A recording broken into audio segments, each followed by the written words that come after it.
আসসালামু আলাইকুম এভরিওয়ান। আজকে আমরা কুয়েট 24-25 ভর্তি পরীক্ষার ফিজিক্স অংশে আসা যে কোশ্চেনগুলো ছিল সেগুলো সলভ করব। এর আগে আমরা এই রিসেন্ট যে ভর্তি পরীক্ষা অর্থাৎ 24-25 যে ভর্তি পরীক্ষা ছিল সেখানকার বুয়েটের যে কোশ্চেনগুলো ছিল সেগুলো সলভ করার ট্রাই করছি। তো আমরা কিন্তু তোমার যে কোনো বুক কিংবা কোশ্চেন ব্যাংকে আসার আগেই কিন্তু আমরা বুয়েটের কোশ্চেনগুলো সলভ করে দিয়েছি, ঠিক আছে? তো তোমরা চাইলে বুয়েটের রিসেন্ট যে ভর্তি পরীক্ষার কোশ্চেনগুলো সেগুলোর সলভ তোমরা আমাদের চ্যানেলে দেখতে পারো। তো আজকে আমরা কুয়েট 24-25-এর যে কোশ্চেন সেটার ফিজিক্স অংশটা সলভ করব, ঠিক আছে? তো এই কুয়েটের কোশ্চেনটা কিন্তু বাইরে পাওয়া গেছিলো, ঠিক আছে? আমাদের সময় কোশ্চেন রেখে দিছিল, বাট সামহাও এটা কীভাবে বের হয়েছে আমি জানি না, বাট এখানে যে কোশ্চেনগুলো পাওয়া গেছে একদমই অ্যাকুরেট কোশ্চেন। সো চলো আমরা এটা সলভ করব। তো ফার্স্টে বলে রাখি ফিজিক্স অংশটা এবারের ভর্তি পরীক্ষায় মোটামুটি সহজে আসছে, ঠিক আছে? তো আমরা এটা বুঝে বুঝে সলভ করার ট্রাই করি। ওকে, তো 26 নাম্বার থেকে আসলে ফিজিক্সের কোশ্চেনটা শুরু হয়েছে। আচ্ছা, এখানে দেখো যে উত্তরগুলো আসলে দিয়ে দেওয়া আছে। আমি আসলে যেখান থেকে কালেক্ট করছি মেবি জয়কলির বই থেকে, তো সেখানে আর কি অ্যান্সার করা দিয়ে দেওয়া ছিল। তো আগে অ্যান্সার দেখার দরকার নেই, আমি আর কি বুঝিয়ে দেব, এরপরে অ্যান্সারের সাথে মিলে যাবে আর কি। তো অ্যান্সার আগে দেওয়া থাকতে পারে, এখানে আর কি কোনো সমস্যা হওয়ার কথা না আশা করি। সো চলো আমরা সলভ করি। আচ্ছা, প্রথমে বলছে কি যে একটি বিন্দুতে তড়িৎ বিভব ভি এর একটা ইকুয়েশন বলা আছে অ্যান্ড ওই বিন্দুতে প্রাবল্যর মানটা বের করতে বলছে আমাদের। আচ্ছা, তো প্রাবল্যের সাথে বিভবের সম্পর্ক কি আমরা জানি, E equals to minus of dV by dr. এটা কিন্তু আমরা প্রাবল্য সমান জানি। আবার প্রাবল্যকে যদি আমরা ভেক্টর ফর্মে লিখি তাহলে এটা আসবে কি, দেখো, ই এক্স আই ক্যাপ আসবে, ই ওয়াই জে ক্যাপ আসবে, আর ই জেড কে ক্যাপ আসবে। আচ্ছা, এটা আসলো, তাহলে ই এক্সের একটা পার্ট থাকবে, ই ওয়াইয়ের একটা পার্ট থাকবে, ই জেডের একটা পার্ট থাকবে। আচ্ছা, তো আমরা ই এক্সকে আসলে কীভাবে লিখতে পারি? ই এক্সকে যদি আমরা পার্শিয়াল ডিফারেন্সিয়েশনের মাধ্যমে লিখি তাহলে আমরা লিখতে পারবো কি, বাই ডিএক্স, এটা কিন্তু লিখতে পারি। আবার ই ওয়াই যেটা আছে এটাকে আমরা লিখতে পারি কি, পার্শিয়াল ডিফারেন্সিয়েশনের মাধ্যমে এভাবে। আবার ই জেডকে আমরা লিখতে পারি কি, এভাবে, ঠিক আছে? এখন কি করলাম, এই ভিকে পুরোটাকে আমরা কি করলাম, এই যে এখানে দেখো আমরা ভি যেটা আছে অর্থাৎ কোশ্চেনে যেটা বলা আছে ওইটাকে আমরা এক্সের সাপেক্ষে পার্শিয়াল ডিফারেন্সিয়েশন করব। এখন পার্শিয়াল ডিফারেন্সিয়েশন করলে শুধু এক্সের আগে যে সহগটা আসবে ওইটাই থাকবে আর বাকি সব শূন্য হয়ে যাবে। তাহলে ই এক্সে আসলে আমাদের আসবে কত, মাইনাস ছিল আগে একটা, আর আসবে -5, তাহলে টোটাল +5। এরপরে ওয়াইয়ের সাপেক্ষে যদি করি দেখো তাহলে শুধু আসবে কত, 3, আর সেহেতু সামনে একটা মাইনাস ছিল, মাইনাস, আর এখানে আসবে কত, -√15। তাহলে ই এক্স ই ওয়াই ই জেডের মান পেয়ে গেছি, বাট আমাদের কি ই এর মানটা লাগবে। তাহলে ই এর মানটা আসলে হবে কি, √ই এক্স স্কোয়ার প্লাস ই ওয়াই স্কোয়ার প্লাস ই জেড স্কোয়ার। অ্যান্ড এখানে যদি মানগুলো বসিয়ে দিই তাহলে 5 square plus -3 square plus -√15 square. And এটা সলভ করলে আমাদের আসবে হচ্ছে 7। তো দেখো কোশ্চেনের 7 হচ্ছে আমাদের অ্যান্সার। তো প্রথম অংশটা আমরা আশা করি বুঝতে পারি, ঠিক আছে? তো এরপরের প্যান্থে চলে যাই। বলছি কি দেখো, আচ্ছা আমি একটু অন্য কালিতে দেখাই। তো এখানে বলছি কি, টেলিভিশন টিউবে টেলিভিশন টিউবে ইলেকট্রনগুলিকে এত কিলোভোল্ট বিভব পার্থক্যে, তার মানে এখানে কি একটা ভি এর মান বলে দেওয়া আছে 100 কিলো, যেহেতু তাহলে 10⁻³ বিভব পার্থক্যে ত্বরান্বিত করা হয়। এই ইলেকট্রনগুলো যখন টেলিভিশন স্ক্রিনে আঘাত করে তখন নির্গত তড়িৎ চুম্বকীয় তরঙ্গের সর্বোচ্চ ফ্রিকোয়েন্সি কত, অর্থাৎ এফ ইকুয়ালস টু হোয়াট, এটা আমাদের বের করতে বলছে, আর ভি এর মানটা দেওয়া আছে। আচ্ছা, তাহলে আমাদের কি বিভবটাকে কাজে লাগাতে হবে, আবার তোমাদের যে এফ এর মানটা সেটাও বের করতে হবে। আচ্ছা, আমরা ই ইকুয়ালস টু কী লিখতে পারি, এইচ সি বাই ল্যামডা। আবার লিখতে পারি কি, এইচ এফ। আবার লিখতে পারি কি, ই ইন্টু ভি। দেখো এখানে একটা ভি আছে, ই আর ভি আছে, অর্থাৎ ভি এর কাজ লাগছে আবার এখানেও আমাদের এফের কাজ লাগছে, তার মানে এই দুটাকে যদি আমরা ইউজ করি তাহলে কিন্তু সহজে আমরা বের করতে পারবো। তাহলে H F equals to EV লিখলাম। এখন আমাদের লাগবে কি এফের মানটা, তাহলে F equals to EV by H. এখন দেখো সবগুলো মান বলে দেওয়া আছে। ই হচ্ছে ইলেকট্রনিক চার্জ, সেটা হচ্ছে 1.6 into 10 inverse of 19 into V, সেটা আমার বলে দেওয়া ছিল 100 ইন্টু 10⁻³ বাই হচ্ছে আমাদের এইচ, এটা হচ্ছে আমাদের প্লাঙ্কের ধ্রুবক।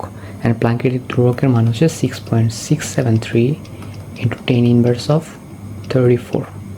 ওকে, সো এই মানগুলো যদি বসে দিই তাহলে ফ্রিকোয়েন্সি আমাদের আসবে হচ্ছে 2.42 ইন্টু 10⁻19 হার্টজ। ওকে, সো বি নাম্বারটা হচ্ছে আমাদের অ্যান্সার। ওকে, এরপর আমাদের 28 নাম্বার কোয়েশ্চেন। 28 নাম্বার কোয়েশ্চেনে বলছে কি যে বৈদ্যুতিক পাখা প্রতি মিনিটে 1500 বার ঘুরছে। ঠিক আছে, খেয়াল রেখো, প্রতি মিনিটে 1500 বার ঘুরছে। সুইচ বন্ধ করার পর ফ্যানটি থামার আগে 300 বার ঘুরতে কত সময় প্রয়োজন? অর্থাৎ আমাদের টি এর মানটা বের করতে বলছে। আচ্ছা, তো প্রথম লাইনে দেখো প্রতি মিনিটে 1500 বার ঘুরছে, এটাকে আমরা কাজে লাগাই। আচ্ছা, আমরা যদি এখান থেকে ওমেগার মানটা বের করি, ওমেগা ইকুয়ালস আমরা জানি কি 2π ইন্টু এন বাই টি। তাহলে 2π ইন্টু এন, এন হচ্ছে যতবার ঘুরছে সেটা, কতবার ঘুরছে 1500 বার ঘুরছে। হ্যাঁ, আর টি হচ্ছে সময়, 1500 বার ঘুরতে আমাদের কত সময় লাগছে? 1 মিনিট। 1 মিনিট মানে কত? 60 সেকেন্ড। তাহলে ওটা আমাদের আসবে কত? ওমেগার মানটা। অ্যান্ড এটা সলভ করলে ওমেগার কোনো একটা মান আসবে, এটা আমি ফাঁকা রাখলাম। ঠিক আছে, তাহলে এখন আমরা বের করবো কি? দেখো সময়। আচ্ছা, সময় বের করার ক্ষেত্রে আমাদের আবার বলছে কি 300 বার ঘুরছে। ওকে, 300 বার ঘুরছে। 300 বার ঘোরার জিনিসটাকে যদি আমরা কাজে লাগাই তাহলে এখানে কিন্তু থিটার মানটা 3000। যেহেতু এখানে কি আমাদের কৌণিক বলা আছে, তাই কৌণিক সরণটা কত? 3000 হবে। তাহলে আমরা লিখতে পারি না theta equals to omega naught plus omega by 2 into t. দেখো যে s equals to u plus v by 2 into t, এই সূত্রটার মতোই হবে এটা, যেখানে আমরা থিটার মানটা জানি যেটা হচ্ছে 3000। আর ওমেগা নট কি আগে কি আমাদের চলতেছিল অ্যান্ড পরবর্তীতে কিন্তু থেমে গেছে। হ্যাঁ, তো আগে চলতেছিল, পরবর্তীতে থেমে গেছে। থেমে যাওয়ার কারণে কত হয়েছে? 0। আর আগে যখন চলতেছিল তখন যে এটা ছিল, অর্থাৎ কত? 2π ইন্টু 1500 বাই 60। আর নিচে একটা আছে কত? 2 ইন্টু টি। এই টি এর মানটা আমাদের বের করতে হবে। অ্যান্ড টি এর মানটা যদি বসিয়ে দিই তাহলে আমাদের আসবে হচ্ছে 240 second. And that is the answer. আচ্ছা, এটা একটু আমি আবার বলি। আমাদের বলছে কি প্রতি মিনিটে 1500 বার ঘুরে, তাই আমরা প্রতি মিনিটে যে 1500 বার ঘুরে ওইটাকে ইউজ করে ওমেগার মানটা বের করলাম। এটা হচ্ছে আমাদের আদি ওমেগা। ঠিক আছে, বাট লাস্টে যে ওমেগা নট, মানে ওমেগা নট দ্বারা আমরা শেষ যে বেগটা, কৌণিক বেগটা সেটা বোঝাইছি, ওইটা কি 0। কারণ এই দেখো সুইচ বন্ধ করার পরে কি থেমে গেছে, তাই আমরা 0 বসাইছি আর আগের যে ওমেগাটা পাইছি সেটা বসে দিছি। নিচে একটা 2 ছিল অ্যান্ড সেখান থেকে আমরা টি এর মানটা বের করে ফেলছি। ওকে, তো এর পরে ম্যাথ। আচ্ছা, এর পরে ম্যাথে দেখো কি বলছে, একটি কণা, ওকে, একটি কণা এ দেওয়া আছে, অর্থাৎ একটি কণার ত্বরণ বলে দেওয়া আছে কি ভেক্টর ফরম্যাটে। আবার সরণের মানটাও বলে দেওয়া আছে ভেক্টর ফরম্যাটে। কণাটি ভর বলে দেওয়া আছে 5 কেজি। সেখানে আমাদের কাজের মানটা বের করতে হবে। ওকে, সো কাজের জন্য আমাদের আসলে সূত্রটা কি? ডব্লিউ ইকাস টু, যদি ভেক্টর ফর্মে লাগে তাহলে কি এফ ডট গুণ এস। এফ সমান আমরা লিখতে পারি কি এম এ ইন্টু এস। তাহলে আমরা যদি এটাকে আলাদা করি তাহলে এম ব্র্যাকেটে এ ইন্টু এস, তাহলে এম এর মানটা আমরা যদি 5, আর এ আর এস যেটা আছে এখানে কষে নিয়ে আসে, ওইটাকে যদি ডট গুণ করে আমরা লিখি তাহলে দেখো প্রথমে আসবে কি 10 আর 5 50, এরপরে আসবে -28, তারপরে -40। দেখো নর্মাল নিয়মে যে আমরা ডট গুণ করি সেটা জাস্ট করে দিছি, অ্যান্ড সেখান থেকে আমাদের অ্যান্সার আসবে হচ্ছে -90 জুল। আচ্ছা, এখন কথা আছে এখানে 90 জুল, বাট অ্যান্সার আসছে -90 জুল। যদি কোশ্চেনে বলে দেওয়া থাকতো আসলে -90 জুল অ্যান্সার, মানে অপশনে যদি -90 থাকতো তাহলে কিন্তু আমাদের -90 অ্যান্সার দিতে হতো। বাট এখানে যেহেতু আমাদের বলে দেওয়া নাই, -90 বলা নাই, তাই 90 দিলেও আর কি অ্যান্সার হয়ে যায়। এখানে মাইনাস আসলে দিকটা বোঝাইছে আর কি, যেদিকে বল প্রয়োগ করা হয়েছে সেই দিকে কাজ হয় নাই, ঋণাত্মক কাজটা করা হয়েছে। বাট অপশনে যেহেতু মানটা নেওয়া হয়েছে তাই 90 থাকলে অ্যান্সার ঠিক আছে। বাট কোনোভাবে যদি অ্যান্সারে -90ও থাকতো তাহলে কিন্তু -90 অ্যান্সার হতো। ঠিক আছে, তো পরের ম্যাটটা দেখো 30 নাম্বার। এখানে বলছে কি যে 10 মিটার দীর্ঘ অ্যান্ড 2 মিলিমিটার ব্যাসের একটি তারের এক প্রান্তে 100 কেজি ভর চাপানো হলে তা 0.5 মিলিমিটার প্রসারিত হয়। তারের মধ্যে সঞ্চিত বিভব শক্তি কত? আচ্ছা, বিভব শক্তি কত? আচ্ছা, বিভব শক্তি বের করার ক্ষেত্রে আমরা সরাসরি বিভব শক্তিতে যাব না, আমরা কি করব, একক আয়তনের সঞ্চিত শক্তিতে যাব। একক আয়তনের সঞ্চিত শক্তিকে আমরা কিভাবে লিখতে পারি বলো তো? এই যে দেখো, পুরো শক্তি সেটাকে আমি ভি দ্বারা ভাগ করে দিলাম, ওইটা কি একক আয়তনের সঞ্চিত শক্তি হলো। দেখো, ইউ হচ্ছে আমার টোটাল শক্তি, আর নিচে আয়তন দ্বারা ভাগ করলাম, তাহলে একক আয়তনের সঞ্চিত শক্তি। অ্যান্ড একক আয়তনের সঞ্চিত শক্তি আমাদের সূত্র কি, হাফ ইন্টু পীড়ন। পীড়ন মানে কি, এফ বাই এ ইন্টু বিকৃতি। বিকৃতি হচ্ছে ছোটো এল বাই বড় এল। ঠিক আছে, এখন আমাদের বের করতে হবে কি, ইউ। তাহলে ভিটা আমি ওই পাশে দিয়ে দিলাম, তাহলে half into F L by A L into V. আচ্ছা, ভিকে আমরা কি আবার ক্ষেত্রফল ইন্টু দৈর্ঘ্য এই দ্বারা গুণ করতে দিতে পারি, তাহলে এ ইন্টু এল। আচ্ছা, এখন জাস্ট আমি মানগুলো বসিয়ে দেবো। তো মানগুলো যদি বসিয়ে দিই, হাফ ইন্টু এফ, এফ কী হবে আমাদের, এফটা আমাদের অবশ্যই হবে কি এমজি, অর্থাৎ 100 কেজি ইন্টু 9.8 বাই হচ্ছে আমাদের কি এ, এর মানে কি পাই ইন্টু আর স্কোয়ার। পাই ইন্টু দেখো ব্যাসের পরিমাণ হচ্ছে 2 মিলিমিটার, বাট ব্যাসার্ধ কি 1 ইন্টু 10⁻³ স্কোয়ার ইন্টু ছোটো এল বাই বড় এল হবে। ছোটো এল কত দেখো 0.5, অর্থাৎ যে পরিমাণ প্রসারিত হয়েছে সেটা হচ্ছে 0.5 ইন্টু 10⁻³, আর বড় এল আগে ছিল 10 মিটার ইন্টু এ, এ হচ্ছে পাই ইন্টু আর স্কোয়ার, যেখানে আর এর মান কত আমাদের 1 ইন্টু 10⁻³ মিটার ইন্টু এল, অর্থাৎ 10। অ্যান্ড এখানে যদি বসে দিই তাহলে আমাদের অ্যান্সার আসবে হচ্ছে 0.245 জুল। বাট জুলে কিন্তু আমাদের অ্যান্সার না, আমাদের নিতে হবে কি আরকে। তো এটাকে যদি আমরা আরকে বসাই, অর্থাৎ 10⁻7 দ্বারা যদি গুণ করে দিই এটাকে, তাহলে কিন্তু আমাদের আসবে কি 2.45 ইন্টু 10⁻6 আর্ক। ওকে, সো এখানে কিন্তু এটাই ট্রিক ছিল। পুরো ম্যাথটা কিন্তু একদমই সোজা, জাস্ট সূত্র বসিয়ে দিলেই হয়ে যায়। বাট এই যে আরকে যে নিতে হবে এটা কিন্তু আমাদের জানতে হবে যে আরকে নেওয়ার জন্য আমাদের 10⁻7 দ্বারা গুণ করতে হবে, অ্যান্ড এই নাম্বারটা হবে আমাদের অ্যান্সার। ওকে, তো পরের ম্যাথটা দেখো, একটি বুলেট দেয়ালে প্রবেশ করার পর 50% বেগ হারায়। ওকে, সো এটার শর্টকাট আশা করি তোমাদের জানা আছে, আমি একটু শর্টকাটটা দেখে দিই।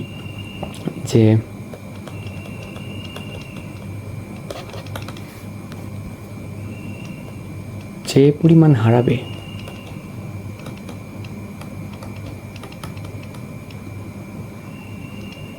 তার 1/n, ঠিক আছে। অ্যান্ড ফর্মুলাটা হবে হচ্ছে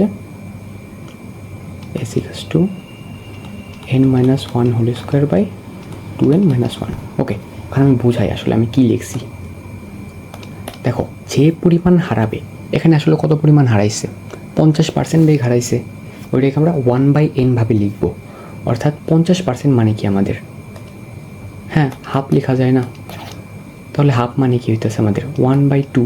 তাহলে এখানে n আসলে কত 2, আমি বলছিলাম কি 1/n এই আকারে লিখতে, এখানে হয়েছে কত 1/2। যেহেতু নিচেরটা n, তাহলে n = 2 লিখতে পারি। দেন আমরা এই সূত্রটা বসিয়ে দিব, তাহলে s = হবে আমাদের কত n-1², অর্থাৎ 2 - 1² বাই 2 ইন্টু n মানে 2 - 1, অর্থাৎ 1/3। সো এটা হচ্ছে অ্যান্সার। সো আশা করি এটা বুঝতে পারছো শর্টকাটটা, যে পরিমাণ হারাবে সেটাকে 1/n আকারে লিখবো। যেহেতু অর্ধেক পরিমাণ হারাইছে তাই 1/2 আকারে লিখলাম, আর নিচেরটা যেহেতু আমরা n ধরবো তাই n = এখানে 2, দেন জাস্ট সূত্রতে বসিয়ে দিব, তাহলেই অ্যান্সার পাওয়া যাবে। ওকে, এরপরে 32 নম্বরে দেখো কি বলছে আমাদের, যে সরল দোল গতিতে চলমান একটি বস্তুর সর্বোচ্চ ত্বরণ বলে দেওয়া আছে, সর্বোচ্চ ত্বরণ বলে দেওয়া আছে অ্যান্ড সর্বোচ্চ বেগ দেওয়া আছে। বলছে সরল দোল গতির সময়কাল নির্ণয় করো। আচ্ছা, সর্বোচ্চ ত্বরণ অর্থাৎ এ ম্যাক্সের কথা বলা আছে। এ ম্যাক্স মানে কি আসলে? এ ম্যাক্সকে আমরা কীভাবে লিখতে পারি? ওমেগা স্কোয়ার এ দ্বারা লিখতে পারি না? অ্যান্ড সেটা আসবে কত আমাদের? 15 পাই। আবার সর্বোচ্চ গতির কথা বলা আছে। সর্বোচ্চ গতি মানে আসলে সর্বোচ্চ বেগকে বোঝানো হয়েছে, অর্থাৎ ভি ম্যাক্স। অ্যান্ড ভি ম্যাক্সকে আমরা কীভাবে লিখতে পারি? V max omega A, and সেটা হচ্ছে আমাদের 10। এখন আমরা এটাকে যদি 1 নাম্বার ইকুয়েশন ধরি অ্যান্ড এটাকে 2 নাম্বার ইকুয়েশন ধরি, অ্যান্ড 1 নাম্বার আর 2 নাম্বার ইকুয়েশনটা যদি ভাগ করে দেই, তাহলে দেখো আমাদের ওমেগার মানটা পেয়ে যাব। অ্যান্ড ওমেগার মান আমাদের আসবে কত? 1.5 পাই। দেখো, জাস্ট ভাগ করে দিবা তাহলে। বাট আমাদের বলছে কি সময়কাল, তাহলে টি ইকাস টু কত? 2 pi by omega. 2 pi by omega মানে কত? 1.5 পাই। অ্যান্ড এটা যদি সলভ করি তাহলে আসবে হচ্ছে 1.33। তো বি নাম্বারটা হচ্ছে অ্যান্সার। ওকে, এরপর 33 নাম্বার। আচ্ছা, 33 নাম্বার ম্যাথটায় বলছে কি, যে পাহাড়ের উপর থেকে একটি বস্তুকে ফেলে দেওয়া হলো, ভূমি থেকে 500 মিটার উচ্চতায়। বস্তুটি গতিশক্তি তার স্থিতিশক্তির 50 গুণ। আচ্ছা, ভূমি থেকে 500 মিটার উচ্চতায় গতিশক্তির 50, মানে গতিশক্তি তার স্থিতিশক্তির 50 গুণ। তাহলে পাহাড়ের উচ্চতাটা বের করতে বলছে। আচ্ছা, ধরলাম যে পুরা পাহাড়টা হচ্ছে আমাদের এইস, আর আমাদের বলা আছে যে ভূমি থেকে ধরো এই পয়েন্টে, অ্যান্ড সেটা হচ্ছে আমাদের 500 মিটার। ওকে, সো এই পয়েন্টে আমাদের যে গতিশক্তি সেটা স্থিতিশক্তির 50 গুণ। তাহলে গতিশক্তি ইকে স্থিতিশক্তি ইপি এর 50 গুণ।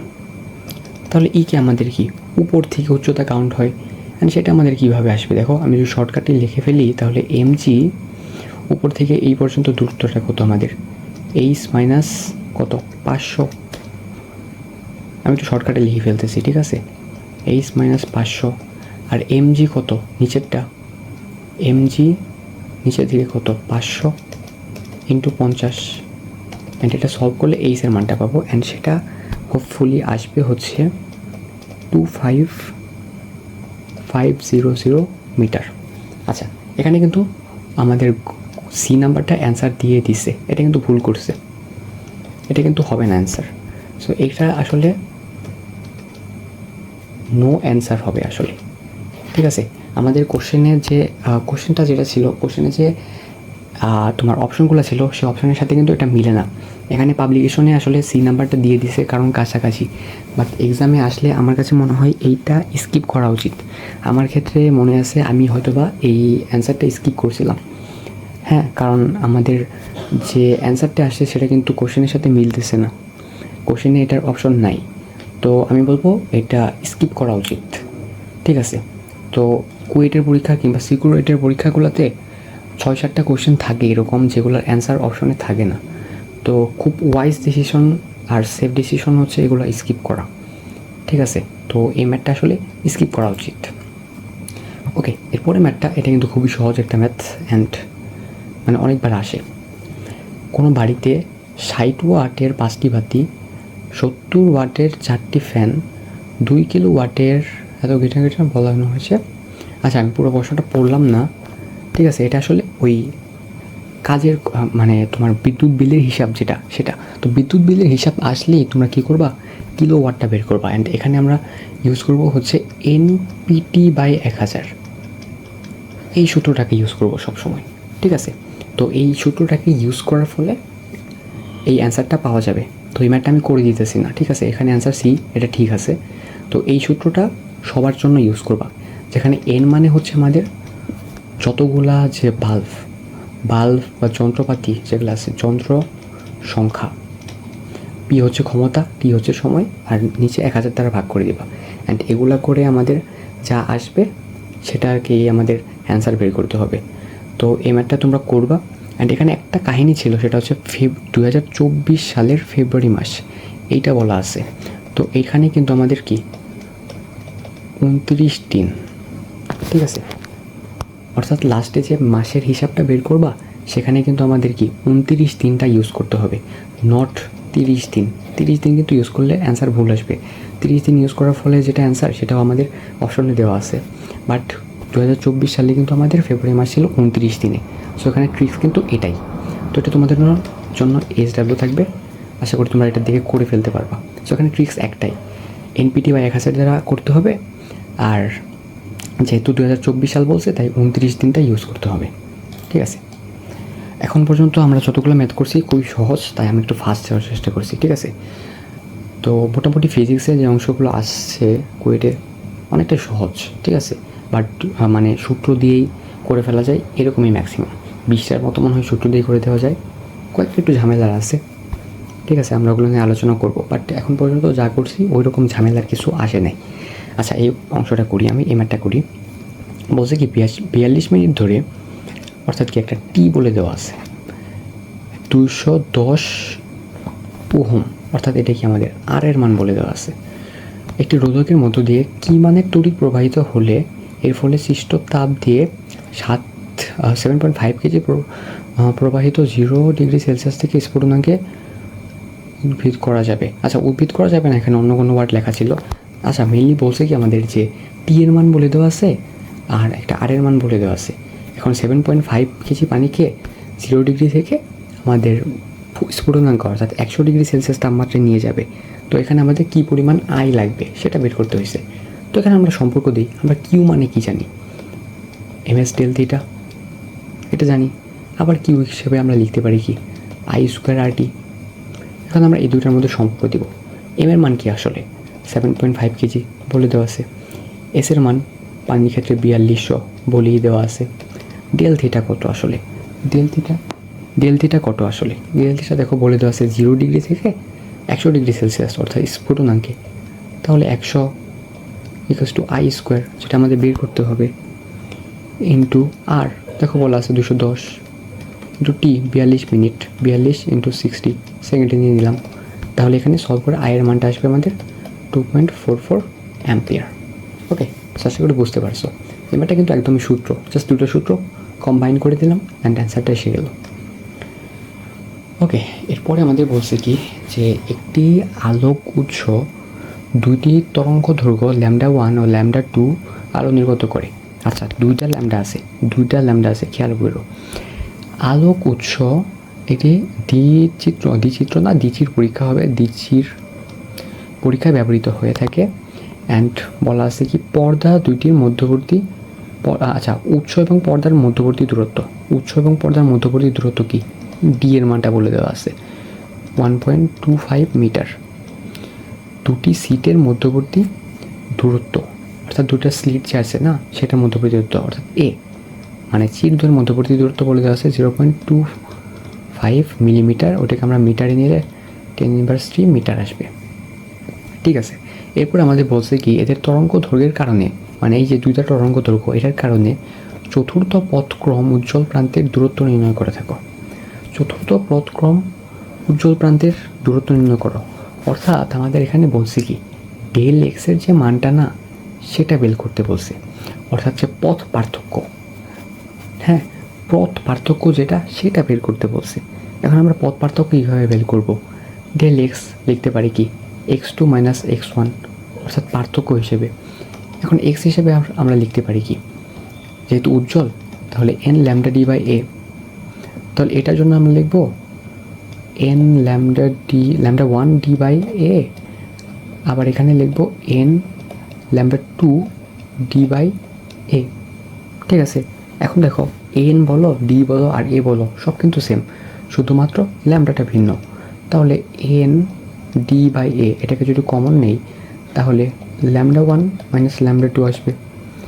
দেন আমরা মানগুলো জাস্ট বসিয়ে দিব, যেখানে আমাদের n এর মানটা কত দেখো চতুর্থ বলছে, তো n এর মানটা আমাদের 4 ইউজ করতে হবে। তো এখানে আমরা 4 into 1.25 by 0.025 into 10⁻³ then 4500 minus 5500, আচ্ছা 5500 আসলে আগে হবে কারণ নেগেটিভ হয়ে যাবে, তো 5500 মাইনাস 4500, যেহেতু আর্মস্ট্রংয়ে আছে তাই 10^10। অ্যান্ড এটা যদি সলভ করে ফেলি তাহলে আমাদের অ্যান্সার আসবে হচ্ছে 0.02 মিটার। সো এটাই হবে আমাদের অ্যান্সার। তো এখানে তোমাদের বুঝতে হবে যে পথক্রমের উজ্জ্বল প্রান্তের দূরত্বটা আসলে কী। পথক্রমের উজ্জ্বল প্রান্তের দূরত্ব বলতে আসলে আমাদের ডেল এক্সের মানটা বের করতে বলছে। এই জন্য আমরা জাস্ট দুইটা ডেল এক্স মানে x2 মাইনাস x1 করে দিছি, ঠিক আছে। এরপরে ম্যাথে বলছি কি দেখো 37 নম্বরে যে এত তরঙ্গ দৈর্ঘ্যের কোনো একটি যদি কোনো ঝাঁঝরি পৃষ্ঠে পড়ে এবং ঝাঁঝরি পৃষ্ঠের রেখার সংখ্যা প্রতি ইঞ্চিতে এত হলে সর্বোচ্চ কত ক্রম লাগবে দৃশ্যমান হবে, অর্থাৎ n=what, এটা আমাদের বের করতে বলছে। এখন দেখো 1 ইঞ্চিতে বলছে এত, 1 ইঞ্চ মানে কি আসলে 2.54 সেন্টিমিটার আমরা জানি, আর এটাকে মিটারে নিলে 0.0254 মিটার, ঠিক আছে। তো 1 ইঞ্চিতে আসে এতটা, তাহলে 1 মিটারে আসে আমাদের কত, তাহলে এনের মান ইঞ্চিতে বলা আছে এত, বাট এটাকে যদি আমরা মিটারে নেই তাহলে কি ওই 1 ইঞ্চ সমান কত মিটার সেটা দ্বারা ভাগ করব, তাহলে 0.0254, অ্যান্ড এটা আসবে হচ্ছে 4 × 10⁵। তার মানে কি আমাদের 1 মিটারে মানে প্রতি মিটারে রেখার সংখ্যা হচ্ছে এত, ঠিক আছে। তো প্রতি মিটারে রেখার সংখ্যা পেয়ে গেছি। এখন আমরা সূত্র জানি কি, D sine theta equals to N lambda, আমাদের এন এর মানটা বের করতে হবে। তাহলে D sine theta equals to lambda by lambda. এখন ডি এর মানটা কত, ডি সমান কিন্তু আমরা আবার জানি কত 1/n, তাহলে কত 1/n, এন এর মান কত 4 × 10⁵ বসে দিলাম। আচ্ছা, এখন সাইন থিটার মানটা কত আসবে, দেখো বলছি কি সর্বোচ্চ কত দৃশ্যমান হবে, সাইন থিটার সর্বোচ্চ মান কত হইতে পারে 1। সো যেহেতু সর্বোচ্চ বলা আছে তার মানে সাইন থিটার মানটাও কি 1 ইউজ হবে, বাই নিচে কি ল্যামডা, ল্যামডা কত 62 50 × 10⁻10। সো এটা যদি বসে দিই তাহলে অ্যান্সার আসবে হচ্ছে 4। সো এটা হচ্ছে অ্যান্সার। তো এখানে আশা করি বুঝতে পারছো যে প্রতি ইঞ্চিতে যেহেতু বলছে আমরা আমাদের সুবিধার জন্য প্রতি মিটারে নিয়ে আসলাম, তারপর আমরা সূত্রটা বসে দিলাম, অ্যান্ড সূত্র বসে দেখা গেল সাইন থিটার মানটা নাই, বাট কোয়েশনে বলছে কি সর্বোচ্চ কত ক্রম দৃশ্যমান হবে। এখন তাহলে সাইন থিটার সর্বোচ্চ মানটা আমাদের নিতে হবে। সাইন থিটার সর্বোচ্চ মান হতে পারে কত, মানে থিটার মান 90 হলে, অ্যান্ড সেটা আসবে কত সাইন থিটার মান 1, তাই অ্যান্সার এখানে এন এর মান 4 আসবে।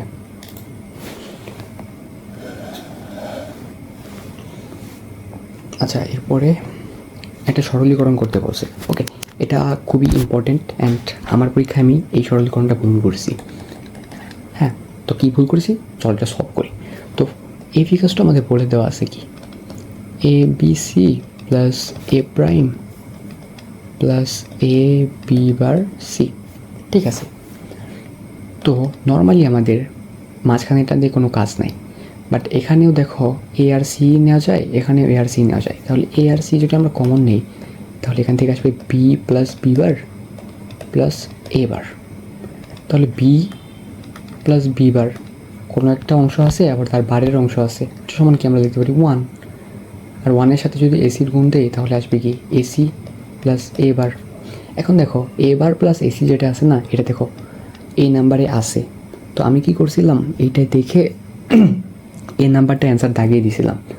বাট সরলীকরণের ক্ষেত্রে তোমাদের মনে রাখতে হবে যে পর্যন্ত সরলীকরণ করা যায়, একদম সিম্পল ফর্মে নেওয়া যায় সেই পর্যন্ত নিতে হবে। তো এখানে যে অংশটা আছে না, এটাকে কিন্তু আমরা আরেকবার ভাগ করতে পারি। এখন যদি আমরা এখানে ডি মর্গানের সূত্রটা ফালিয়ে দিই তাহলে দেখো যে একটু সাজিয়ে লিখি এ বার প্লাস এসি আছে, এটাকে আমরা এইভাবে লিখতে পারি যে এ বার আবার প্লাস এ ইন্টু এ বার প্লাস সি, দেখো এভাবে লিখতে পারি ডি মর্গানের সূত্র অনুসারে। তাহলে এ বার প্লাস এ, এটা মানে কি আবার 1, তাহলে অ্যান্সার থাকলো কি just a bar plus C, তাই অ্যান্সারটা হবে E number not a number. তো আমি এ পর্যন্ত করেই অ্যান্সার দাগিয়ে দিয়ে আসছিলাম, বাট আমাদের সরলীকরণের ক্ষেত্রে মনে রাখতে হবে যে পর্যন্ত সিম্পলিফাই করা যায়। তো আমাদের এখানে ডি মর্গানের সূত্রটা ফালিয়ে দিতে হবে, অ্যান্ড অ্যান্সারটা আসবে এইটা। আশা করি বুঝছো, ঠিক আছে। এরপরে 39 নম্বর ম্যাথটা থেকে আমাদের কি বলছে দেখো। আচ্ছা, এখানে বলছে যে এত গ্রাম সীসার ব্লক যার আপেক্ষিক ধারণ ক্ষমতা 100, সীসার ব্লকটিকে 50 ডিগ্রি সেলসিয়াস তাপমাত্রায় উত্তপ্ত করা হলো। এরপর সীসার ব্লকটিকে 30 ডিগ্রি সেলসিয়াস তাপমাত্রার অপরিবাহী বিকারে ফেলে দেওয়া হলো। অর্থাৎ সীসার নিজের ছিল 50 ডিগ্রি সেলসিয়াস তাপমাত্রা, আর একটা পাত্রে ফেলে দেওয়া হলো যেখানে ছিল 30 ডিগ্রি সেলসিয়াস তাপমাত্রা। এরপরে আমাদের বলছে কি সীসার ব্লক এবং পানির চূড়ান্ত তাপমাত্রা কত। আচ্ছা, মানে সীসা যেটা ছিল সেটা আমাদের আগে ছিল 50 ডিগ্রি সেলসিয়াস তাপমাত্রায়, আর যে পানি প্লাস বিকার যেটা ইউজ করছে ওইটা কিন্তু আমাদের ছিল 30 ডিগ্রি সেলসিয়াস তাপমাত্রা। এখন এই পানির বিকারের মধ্যে যখন 50 ডিগ্রি সেলসিয়াস তাপমাত্রার সীসাটাকে ফেলবে, তখন এই 30 ডিগ্রি সেলসিয়াস তাপমাত্রার পানির কি তাপমাত্রা একটু বেড়ে যাবে, আর সীসা যেহেতু 50 ডিগ্রি ছিল তাহলে ওইটার তাপমাত্রা কি একটু কমে যাবে। তো আমরা ধরে নিলাম 50 ডিগ্রি থেকে কমে আর 30 ডিগ্রি থেকে বেড়ে 30 ডিগ্রি সেলসিয়াস তাপমাত্রাতে এসে পৌঁছাইছে। এখন আমরা দুইটার জন্য 30 ডিগ্রি সেলসিয়াস তাপমাত্রায় কীভাবে পানি পৌঁছাতে পারে, তাপমাত্রা পৌঁছাতে পারে সেটা জাস্ট বের করব। তো সীসার জন্য যদি আমরা লিখতে পারি ms del থিটা, পানির বিকারের জন্য কি আমরা তাই লিখতে পারবো?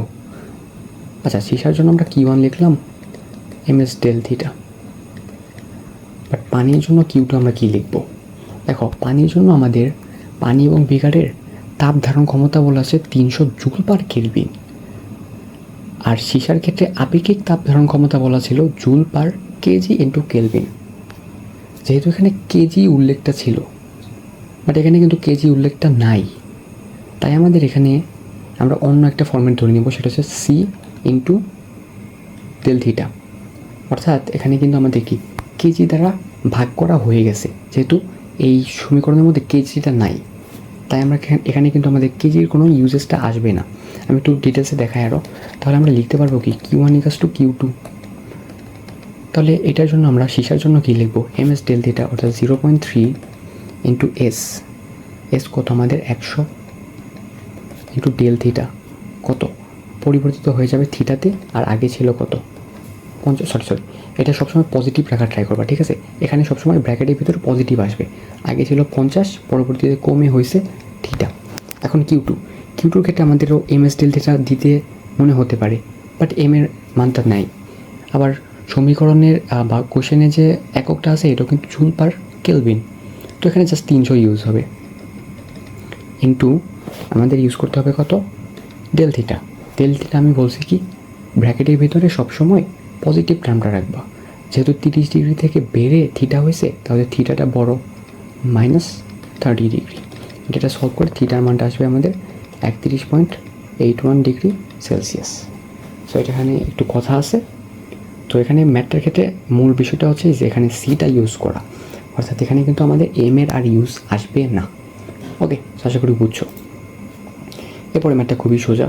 আমাদের একটা বলের রাশিমালা দেওয়া আছে, সেখানে বলছে যে কণাটি 8 মিটার পর্যন্ত সরে যায়, আর 2 মিটার পর্যন্ত স্থানান্তর করতে অতিরিক্ত কী কাজ করতে হবে। আচ্ছা, ডাব্লিউ ইকুয়াল আমরা লিখি integration of F D x, সেখানে সরণের মান কত আমাদের 2 আর 8, অর্থাৎ x1 2 আর x2 হচ্ছে 8। ওকে, সো এটাই আমাদের ইউজ করতে। আচ্ছা সরি এখানে একটু ভুল হয়েছে আমার। Integration of F D x ঠিক আছে, বাট বলছে কি এক্স অক্ষ বরাবর 8 মিটার, এক্স অক্ষ বরাবর স্থির অবস্থা থেকে 8 মিটার পর্যন্ত সরে গেছে, অর্থাৎ স্থির থেকে এই 8 মিটার পর্যন্ত গেছে। ওই 8 মিটার থেকে আরও 2 মিটার গেতে আমাদের কী পরিমাণ কাজ করতে হবে। অর্থাৎ এখানে x1 হচ্ছে আমাদের 8 মিটার, আর আরও যেহেতু 2 মিটার গেছে তাই x2 আমাদের হবে কত 8 + 2 অর্থাৎ 10 মিটার। তাহলে আমাদের ইন্টিগ্রেশন করতে হবে কি এখানে 8 থেকে 10-এর মধ্যে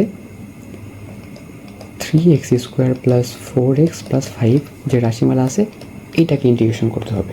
সো এটাকে যদি ইন্টিগ্রেশন করি তাহলে দেখো কি আসবে 3 × x³/3 + 4 × x²/2 normal integration plus 5x কত থেকে 8 থেকে 10-এর মধ্যে। এটা সলভ করলে আমাদের 570 জুল অ্যান্সারটা আসবে। সো এখানে কিন্তু কথা হচ্ছে 8 আর 10 নিতে হবে। এইটা আগে ছিল 8 মিটার, পরবর্তীতে আরও 2 মিটার সরাইছে, অর্থাৎ 8 থেকে 10 করা হয়েছে। এখানে আমাদের কাজের মানটা। অ্যান্ড এখানে আমরা 8 আর 10 কেন নিলাম, কারণ অতিরিক্ত যে কাজটা আছে না ওইটা বের করতে বলছে, ঠিক আছে। তো প্রথম থেকে যদি কাজটা বের করতে বলতো তাহলে কিন্তু আমরা একদম 0 থেকে 10 পর্যন্ত যেটা আছে ওইটা ইউজ করতাম। যেহেতু বলছে জাস্ট অতিরিক্ত কাজ, তাই 8 থেকে 10-এর মধ্যে ইন্টিগ্রেশন করে দিলাম। ওকে, এরপরে 41 নম্বরে খুব সহজ একটা ম্যাথ, যে 2000 সালে কোনো স্থানে 20 গ্রাম পরিমাণের একটি তেজস্ক্রিয় পদার্থ ছিল যার গড় আয়ু হচ্ছে আমাদের 10.82। 2030 সালের কতটুকু অবশিষ্ট থাকবে। আচ্ছা, তো এখানে আমাদের গড় আয়ুটা ইউজ করতে হবে। তো গড় আয়ু সমান আমরা জানি কি 1/λ, সেটা মান বলে দেওয়া আছে কত 10.82। তো এখান থেকে আমরা ল্যামডার মানটা বের করতে পারি, সেটা হচ্ছে 1/10.82। ওকে, এটা আমরা বের করে রাখলাম, এটা আমাদের কাজে লাগবে। বলছে কি 2030 সালে, আর প্রথমে মাপা হয়েছিল 2000 সালে। তো এখানে সময়টা কত 30 ইয়ারের ব্যবধান। তো এখানে আমাদের কতটুকু অবশিষ্ট থাকবে, n = n0 × e⁻⁻α × t। এটা হচ্ছে আমাদের সূত্র, আমরা জানি। তো n0 আগে কত ছিল 20 গ্রাম, ই ল্যামডা কত 1/10.82 × t। টি হচ্ছে 30 বছর, অর্থাৎ 30 বছর। বছরকে আমাদের আবার একদম কি সেকেন্ডে নিতে হবে না, সরি সেকেন্ডে কেন নিতে হবে, কারণ আমরা বছরেই হিসাব করতেছি। তো এটা বছরেই রেখে দিব, তাহলে আমরা যে অ্যান্সারটা পাবো সেটা আমাদের গ্রামে আসবে, সেটা হচ্ছে 1.25 গ্রাম। আচ্ছা, এখানে কি আমরা কেন বছরটা রাখলাম, দেখো আমরা গড় আয়ু যেটা আছে 10.82 বছর, ওটা কিন্তু আমরা ইয়ারে ইউজ করছি, অর্থাৎ গড় আয়ুটা আমরা ইয়ারে ইউজ করছি। তাহলে ল্যামডার মানটা যেটা আসছে ওইটা কি ইয়ার ইনভার্স 1 আসছে, তাই আমরা যা আছে সব কিছু ইয়ারে রেখে দিয়েছি, সেখান থেকে আমাদের অ্যান্সারটা এটা আসছে। সো খুব সহজ একটা অঙ্ক। ওকে, এরপরে 42 নম্বর ম্যাথটাতে বলছে কি যে হাইড্রোজেন পরমাণুর উচ্চ কোয়ান্টাম শক্তি স্তর গবেষণাগারে তৈরি করা হয়েছে। ওকে, একটি হাইড্রোজেন পরমাণুর শক্তি নির্ণয় করো যার কক্ষপথের ব্যাসার্ধ হচ্ছে এত। আচ্ছা, শক্তি নির্ণয় করতে বলছে। তো শক্তি নির্ণয়ের ক্ষেত্রে আমরা শর্টকাটটা কী জানি, -13.6 ইলেকট্রোভোল্ট বাই n²। বাট এখানে আমরা কিন্তু n এর মানটা জানি না। তো n এর মান বের করার জন্য আমরা কি করব, ব্যাসার্ধ ইউজ করব। দেখো ব্যাসার্ধ বলছে কি 1 মিটার, তাহলে r = r0 × n², এটা আমরা জানি। তাহলে r এর মানটা কত 1 মিলিমিটার, মানে কত 10⁻³ মিটার। আর r0 কি আমরা জানি মুখস্থ মান, সেটা হচ্ছে 0.53 × 10⁻10 ×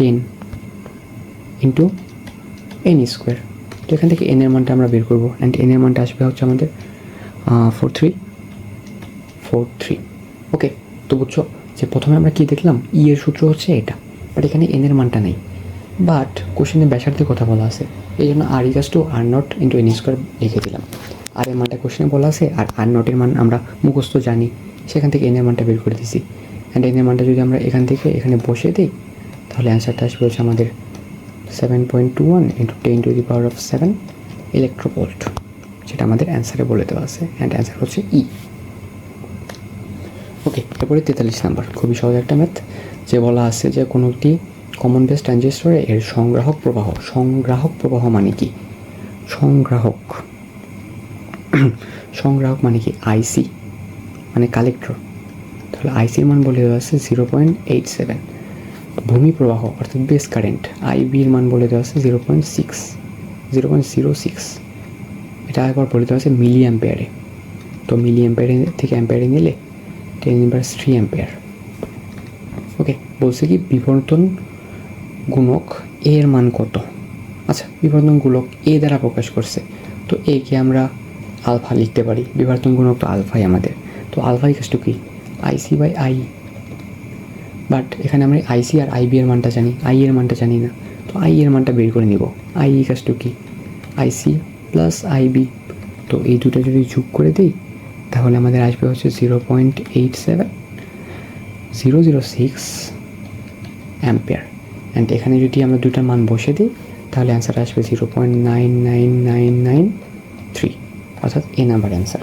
তো এটা সহজ একদম। আচ্ছা, এরপরে বলছে কি যে একটি গ্রহের ভর এবং ব্যাস পৃথিবীর তুলনায় দ্বিগুণ। আচ্ছা, এই গ্রহে একটি সরল দোলকের পর্যায়কাল নির্ণয় করো যদি সেটা পৃথিবীতে 1 সেকেন্ডের দোলক খায়। ওকে, এটা হচ্ছে আমাদের এর অধ্যায়ের অঙ্কটা, পর্যাবৃত্ত গতির অঙ্কটা। তো আমাদের বলছে কি আসলে যে দুলোকে পর্যায়কালটা নির্ণয় করতে বলছে, আর ক্লু দেওয়া আছে যে গ্রহের ভর এবং ব্যাস পৃথিবীর তুলনায় দ্বিগুণ। তো আমরা লিখতে পারি না T2/T1 equals to √over of G1/G2 পারি। আবার G1 ইকুয়ালস টু লিখতে পারি কি G(m1/r1)² কিন্তু এখানে আবার লিখতে পারি কি G(m2/r2)²। এখন T2 এর মানটা আমাদের বের করতে হবে, বা T1 এর মানটা তো আমরা জানি পৃথিবীর ক্ষেত্রে 2। এখানে G আর G কাটা, আর M1 আর M2 ক্ষেত্রে আমাদের সম্পর্ক কি দেখো, m1/m2 আমরা লিখতে পারি কি ভর, পৃথিবীর ভরের তুলনায় কি আমাদের দ্বিগুণ বলে দেওয়া আছে, তাহলে m1/m2 মানে আর কি আমাদের হাফ।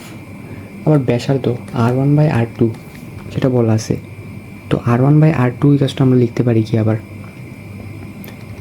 হাফ। তাহলে √ওভার অফ r2/r1² মানে কি 2², আর m1/m2 মানে কি আবার হাফ। তাহলে এখান থেকে আমাদের T2 এর মানটা আসতেছে কি 2 × √2 অর্থাৎ 2√2। সো সি নাম্বারটা হচ্ছে আমাদের অ্যান্সার। তো এখানে আমরা কী করছি, জাস্ট টি এর সাথে জি এর একটা সম্পর্ক দিয়েছি। এরপরে যেহেতু বলছে পৃথিবীর ভর মানে গ্রহের ভর পৃথিবীর তুলনায় দ্বিগুণ, তাই m1/m2 আসছে কত আমাদের 1/2। আবার ব্যাস বলছে দ্বিগুণ, তাহলে ব্যাসার্ধ কত r1/r2 অর্থাৎ হাফ হবে। ব্যাস দ্বিগুণ বলা থাকলে আসলে ব্যাসার্ধ দ্বিগুণই হবে। তো এখান থেকে আমরা মানগুলো ইউজ করছি অ্যান্ড এখানে বসিয়ে দিছি, অ্যান্ড অ্যান্সারটা বের হয়ে গেছে। ওকে, সো এই ম্যাটটা দেখো, আয়তনটা 6 গুণ হয়েছে অ্যান্ড বায়ুর চাপের মানটা বলে দেওয়া আছে। তো এটা কিন্তু একদম শর্টকাটে মিলে যায়। এটার জন্য আমরা শর্টকাট জানি, সেটা হচ্ছে H = n-1 p/ρg। ঠিক আছে, এই শর্টকাটটা জাস্ট বসিয়ে দিবা, তাহলে এই অ্যান্সারটা এসে পড়বে। এটা আমি দেখালাম না। আচ্ছা, এই ম্যাথটার ক্ষেত্রে আমার যতদূর মনে আছে এটার মধ্যে নো অ্যান্সার থাকে, অর্থাৎ এই ম্যাথটা যে করার পরে যে অ্যান্সারটা আসে এটা আর কি আমাদের কোশ্চেনের অপশনে নাই। তো এখানে আসলে কোন সূত্রটা ইউজ হবে, দেখো স্যাটেলাইটের বৃত্তাকার পথে 120 মিনিটে পৃথিবীকে প্রদক্ষিণ করছে, 120 মিনিটে প্রদক্ষিণ করছে, অর্থাৎ এখানে আমাদের কি টি এর মানটা বলে দেওয়া ছিল, আর পৃথিবীর ব্যাসার্ধে আর এর মানটা বলে দেওয়া আছে। আমাদের বলছে কি উচ্চতা কত। তো উচ্চতা বের করার জন্য আমরা কিন্তু একদম সূত্রই জানি, সেটা হচ্ছে কত এত H = gm t²/4 π² 1/3 - r। তো এই সূত্রটা ইউজ করলে আসলে এই ম্যাথটা হয়ে যায়, বাট যে অ্যান্সারটা ছিল ওইটা এই অপশন নাই, তাই এখানে আসলে ফাঁকা রাখাই বেশি ভালো। তো বাট যদি অ্যান্সার থাকে তাহলে এই সূত্র দিয়ে আসলে ম্যাথটা করতে হবে। ওকে, এরপরে 47 নম্বর ম্যাথটা দেখো, আমাদের বলছে কি 227 ডিগ্রি সেলসিয়াস তাপমাত্রায় একটা টি দেওয়া আছে, এত বায়ুচাপ এবং এত লিটার আদর্শ গ্যাসের মধ্যে অণু সংখ্যা কত। আমরা জানি কি PV = nRT।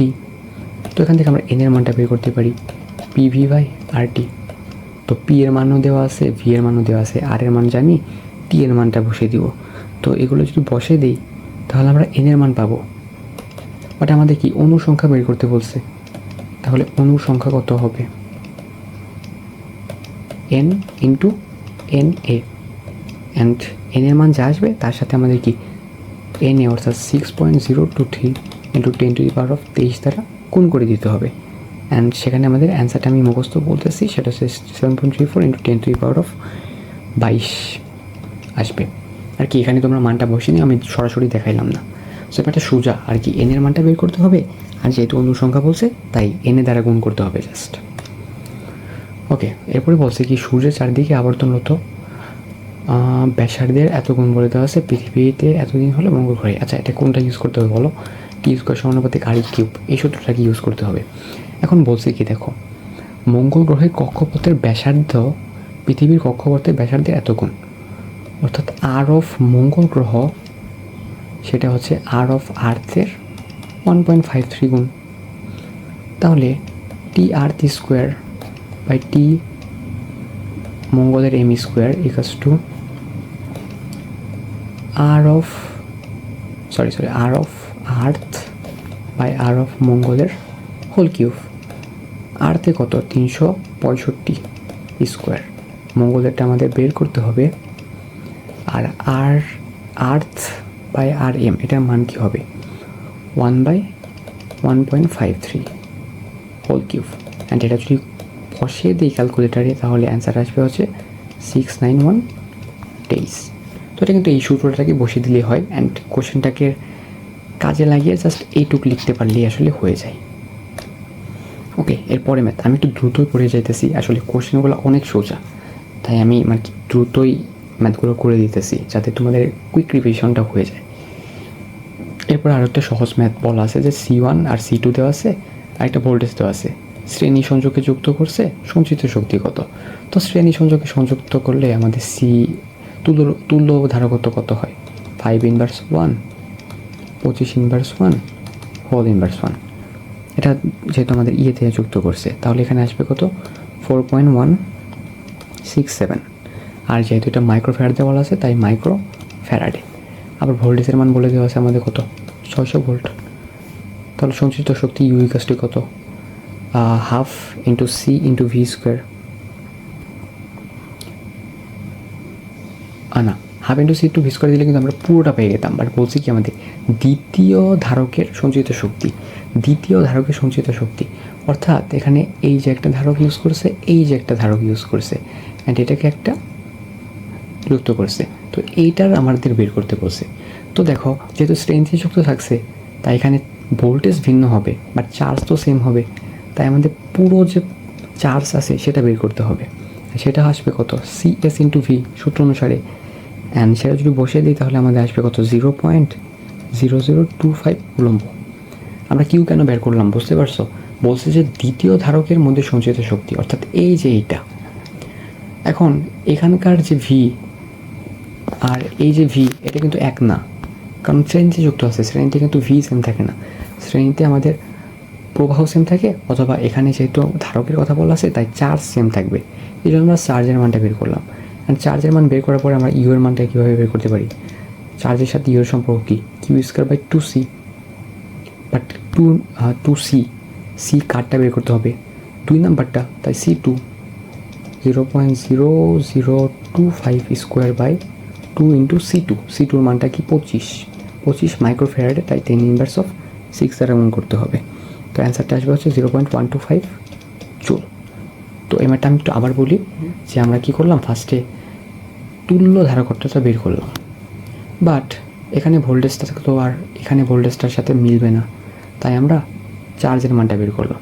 তাহলে পুরো বর্তনীতে চার্জের মানটা সেম, তাই 2 নাম্বারটার মধ্যে চার্জ পেয়ে গেছি, অ্যান্ড 2 নাম্বার মধ্যে তার আমরা সি এর মানটাও জানি, তাই ইউ ইকুয়ালস টু কি Q²/2, আর ব্যবহার করব C2 এর মান, কারণ 2 নাম্বার ধারকের সঞ্চিত শক্তি চাইছে।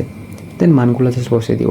এখানে 10⁻6 দ্বারা কেন গুণ করলাম, কারণ মাইক্রো ফ্যারাডে বলা আছে, বাট আমাদের নিতে হবে কি ফ্যারাডেতে। ওকে, এরপর আমাদের লাস্ট ম্যাথটা আছে যেটা মানে 24-25-এর ফিজিক্স অংশের লাস্ট ম্যাথটা। সো এখানে বলছে যে 10 ডিগ্রি সেলসিয়াস তাপমাত্রার 5 কেজি পানিকে 100 ডিগ্রি সেলসিয়াস তাপমাত্রা উন্নতি করতে এন্ট্রপির পরিবর্তন কত। আচ্ছা, এন্ট্রপির পরিবর্তন ΔS কত, MS ln T2/T1, M কত 5 কেজি ইন্টু S কত বলা আছে 4200 ইন্টু ln T2, পরবর্তীতে তাপমাত্রা হয়েছে কত 100 ডিগ্রি, মানে কত 373, আর আগে ছিল কত 10 ডিগ্রি অর্থাৎ 283। যেটা সলভ করলে আসবে হচ্ছে 5.8 × 10⁻³ জুল/কেলভিন। এটা হচ্ছে 2 নাম্বারটা। এটা কিন্তু সহজ। তো আমরা এখন পর্যন্ত যতগুলো ম্যাথ সলভ করছি সবই কিন্তু একদম সূত্র বসে দিলেই হয়ে যায়। কোনোটা 2 স্টেপে করা লাগতে পারে, বাট বেশিরভাগ ম্যাথ 1 স্টেপেই হয়ে যায় এমন টাইপের। তো 24-25 সেশনে যে ম্যাথগুলো আসছে সব মোটামুটি এরকমই ছিল, ঠিক আছে। তো আমরা আজকে ফিজিক্স অংশের ম্যাথগুলো দেখলাম। আমি অনেকটা তাড়াতাড়ি বলছি কারণ ম্যাথগুলো অনেকই সোজা।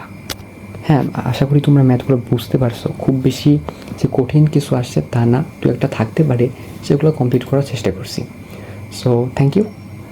তোমাদের যদি আসলে ভালো লেগে থাকে তাহলে আমাদের চ্যানেলটা সাবস্ক্রাইব করবা, আমাদের চ্যানেলটা ঘুরে দেখবা আগে।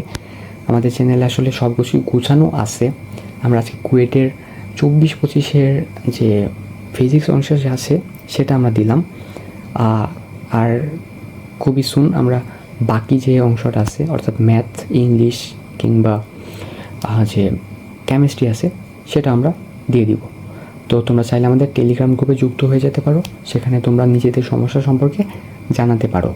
অ্যান্ড ভিডিওটা ভালো লেগে থাকলে অবশ্যই আমাদের চ্যানেলটা সাবস্ক্রাইব করবা অ্যান্ড আমাদের চ্যানেলটা ঘুরে দেখবা, যাতে তোমরা কাজের মনে হলে তোমাদের তাহলে তোমরা সাবস্ক্রাইব করতে পারো। তোমাদের কাজের ভিডিওগুলো আমরা মানে সলভ করে দেওয়ার ট্রাই করি। হ্যাঁ, এই ডিউরেশনটা আজকের ভিডিওতে মোটামুটি একটু বেশি হয়ে গেছে, বাট নর্মালি আমাদের শর্ট ভিডিও দেওয়ার আমরা ট্রাই করি। যেহেতু এখানে 25টা কোয়েশ্চেন ছিল, তো এখানে তো প্রায় 40 থেকে 50 মিনিটের মতো লেগে গেছে। তো আশা করি তোমরা আজকের এই ক্লাসটা বুঝতে পারছো। আসসালামু আলাইকুম এভরিওয়ান।